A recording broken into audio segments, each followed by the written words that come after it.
show up, I'm going to get worried. We're going to be here. We're going to be here. We're playing next week. No, I'm not. We're down to the season.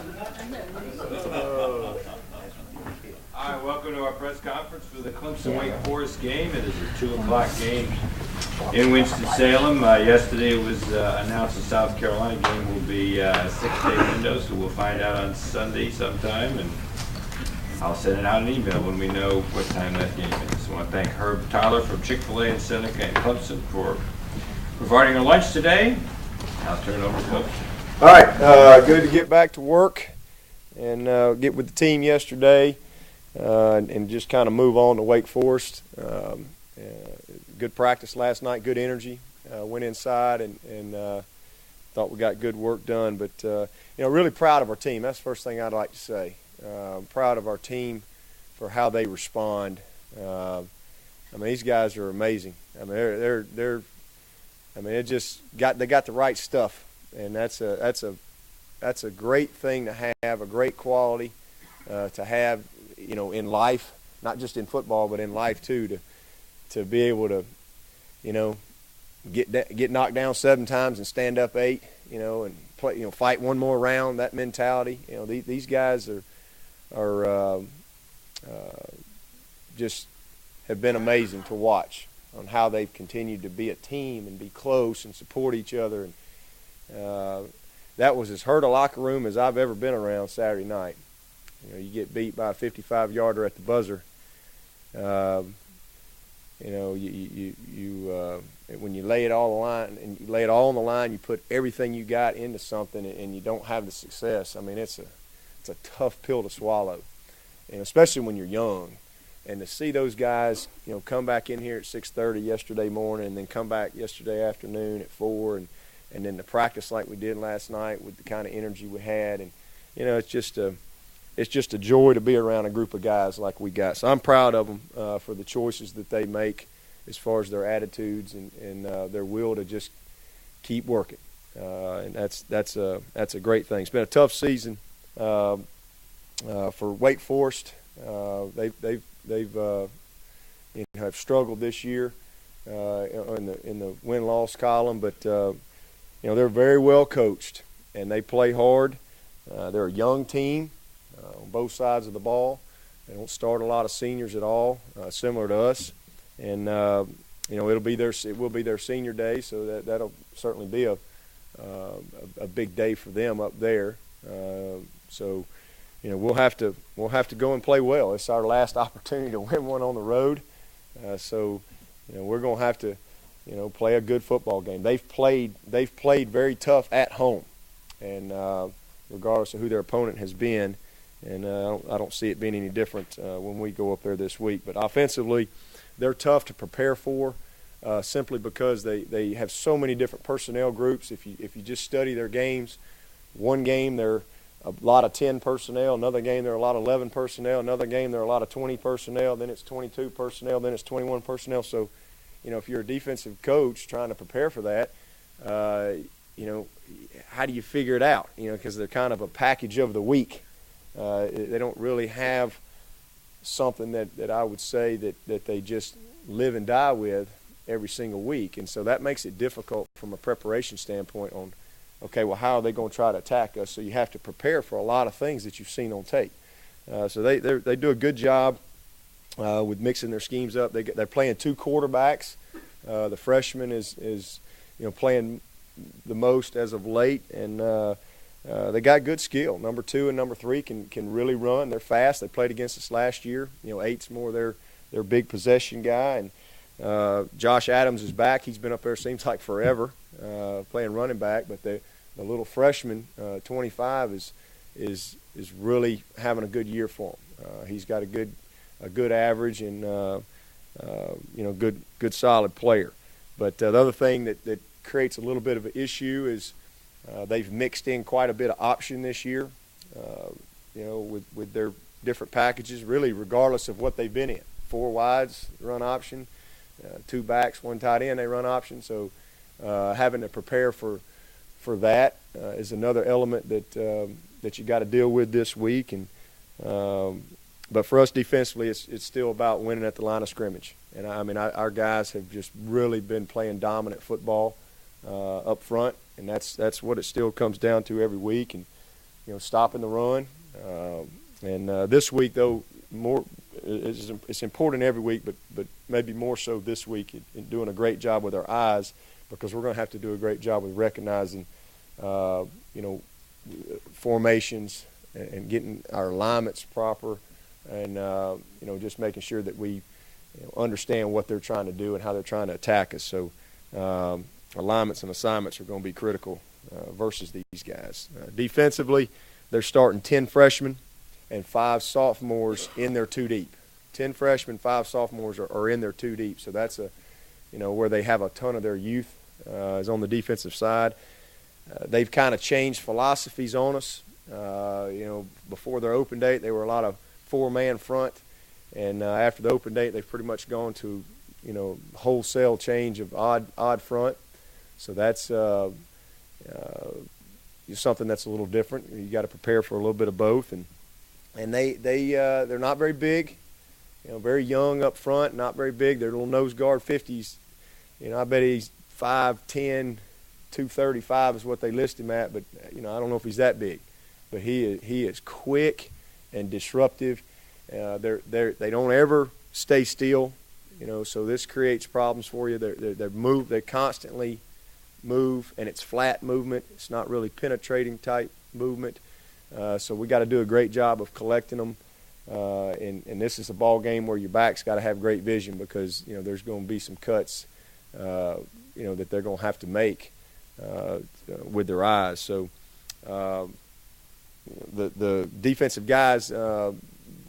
Up in the linebackers, they play a 3-4, so outside linebackers is, they move those guys around. 97 is a very good player. I think he's a guy that's played a lot of ball for them. He's a junior, and he's kind of the guy that stands out in their linebacker core, and got 2 good, solid inside backers. But young in the secondary, got 3 freshmen and a sophomore back there on the back end, and the biggest thing for us is just executing and finishing some drives with points. We've had some outstanding drives, 15 plays, 14 plays, 12 plays, 11 plays. In the last 3 games alone, we've had, I think, 8 drives of 9 plays or more where we've gotten 0 points. And that is just it's tough being an offensive lineman right now. Them old boys are playing as good a football as we've ever had here in our offensive line since I've been here. I mean, those guys they're just doing some great things. Played the #1 sack team in the country last week, and they can't sniff our quarterback. Just blocked them all night long. Chris Hairston just played a great game on that number 49, who's just behind DeQuan in sacks in the country. And our guards are playing good. I mean, just it's tough being an OL right now because they're putting some great drives together, and we're hitting a lot of doubles and stranding them on third base. But those guys continue to play well, and so for us, it's about finishing drives with some points. Period. I mean, we just got to have points, and that'll be the key for special teams. They'll use number 3, number 2, number 28. They got good speed, and they're very capable in the return game. But I think that we match up well there. But it's obviously a big week for us. It's the last chance to win on the road. It's an opportunity for us to get bowl eligible. And, that's very important. That's one of our goals. We still got a chance to hit 3 out of our 5 goals, and that's what we got to focus on. But should be okay health-wise. We got a question on Brandon May. He's dealing with some concussion issues, so we'll see. I don't think he's going to be able to practice today. You got a process that you have to go through when you're dealing with that. So right now he's questionable, but that'll be a day-to-day thing. And then Courtney Brown, we should get back. So good to get another good healthy body back up front and get ready to play. So look forward to heading up there Saturday and hopefully getting our first road win of the year. What questions do you guys have and gals? Dabo, I assume since you didn't mention it, Andre's probably out. Yeah, Andre's out for sure this week. Our hope is that he will be ready to go next week. That's what we're shooting for. He jogged yesterday. He was running in the indoor facility on the track, doing straight ahead running. But again, we'll evaluate him next week, and if he can play, he will play. If not, then we'll go ahead and do the surgery. But our hope is that he can play next week.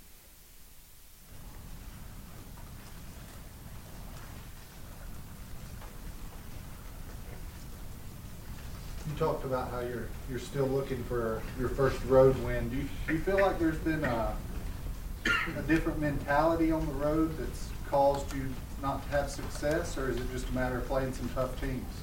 No, we got the right mentality. We just hadn't made a few key plays. Simple as that. I mean, look, nobody wants to hear it. Nobody wants to hear that we're close or a few plays away from 8-2 or 9-1, but that's the reality. Simple as that. And it's not time to panic or turn back or do some kind of complete overhaul or something like that. The reality is we've got 4 road losses by 17 points. That's the bottom line.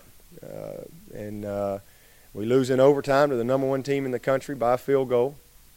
We lose on a 55-yarder at the buzzer at Florida State. Both of those games I thought we physically won all night. And we just didn't get the results on the scoreboard, and that's the reality of it. And we just got to keep coaching, keep teaching, keep recruiting, and just keep trying to get better at what we do. Simple as that. And I'm not happy with the way it's been on the road. And that's been the story of our year. Bottom line, I mean, that's what's keeping us from having a great year. Been pretty good at home, but we've struggled on the road this year. And if all we focus on is the results, then we're going to be miserable. And that's what most people on the outside do. But for me, I got to focus on the overall plan, the overall process of what we're doing and how we're doing it. That's where my focus has to be.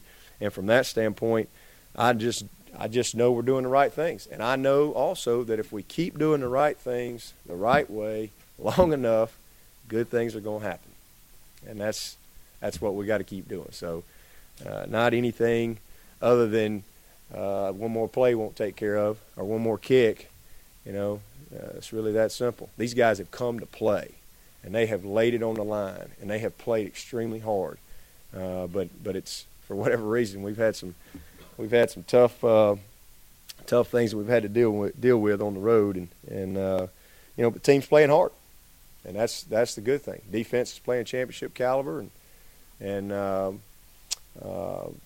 offense is moving the ball, has done some good things, but we just have not gotten many points in the red zone, to capitalize on that, and that's where we got to get better. And if you look at our games, you talk about, everybody wants to talk about red zone scoring.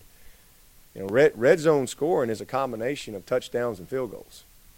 That's what it's a combination of. And we have struggled simply because we have not had a good combination. Duke is number 1 in this conference in red zone scoring. They're number 1. They got 19 touchdowns, and they're 14 of 14 on field goals, 20 in. And Maryland's number 3. They got 22 touchdowns, and they're 11 of 11 on field goals. We're dead last, and we got 21 touchdowns. So we got 2 more than the leader, 1 less than the third in the conference. We got 21 touchdowns, but we're 6 of 12. That's 18 points we've left from the 20 in, and that's a problem. When you lost 4 games by 17 points, you got to score when you get inside the 20, and you have touchdowns and field goals. They all count, and so that's obviously an area that we have just not performed well in this year, and we got to get better, and I believe we will get better, and